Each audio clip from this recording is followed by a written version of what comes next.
20 বছর আগে তোমাদের বাবা মাকে যা বলতে চেয়েছিলাম অথচ বলতে পারিনি, আজ সেই কথাগুলোই নাতি নাতনিদের জন্য লিখে যাচ্ছি।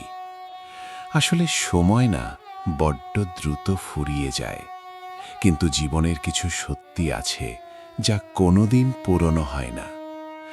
শোনো দাদু ভাইরা, এই যে চারদিকে সবার মধ্যে এক অদ্ভুত দৌড় দেখছো না, এই ইঁদুর দৌড়ে করে নিজের দুটো জিনিস কখনোই হারিয়ে ফেলো না। একটা হলো সততা আর অন্যটা ধৈর্য। সততা কেন জানো? কারণ এটাই তোমার মেরুদণ্ড। ভিড়ের মধ্যে সবাই যখন মাথা নিচু করে চলে, সততা তোমাকে মাথা উঁচু করে দাঁড়াতে শেখাবে। অনেকে বলবে, আরে শর্টকাট ধরলেই তো তাড়াতাড়ি জেতা যায়। বিশ্বাস করো, শর্টকাটে হয়তো জেতা যায়, কিন্তু দিন শেষে আয়নার সামনে দাঁড়িয়ে শান্তিতে চোখ রাখা যায় না। আর শান্তি ছাড়া ঘুম, সে তো কল্পনাতীত।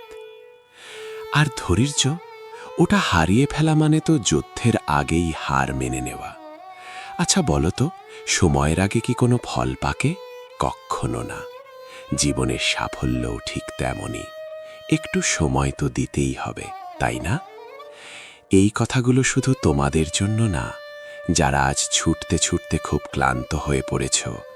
এই আয়নাটা আসলে তোমাদের সবার জন্য। একটু থিতু হয়ে ভেবে দেখো তো। ভালো থেকো তোমরা, আগামীর কাণ্ডারীরা।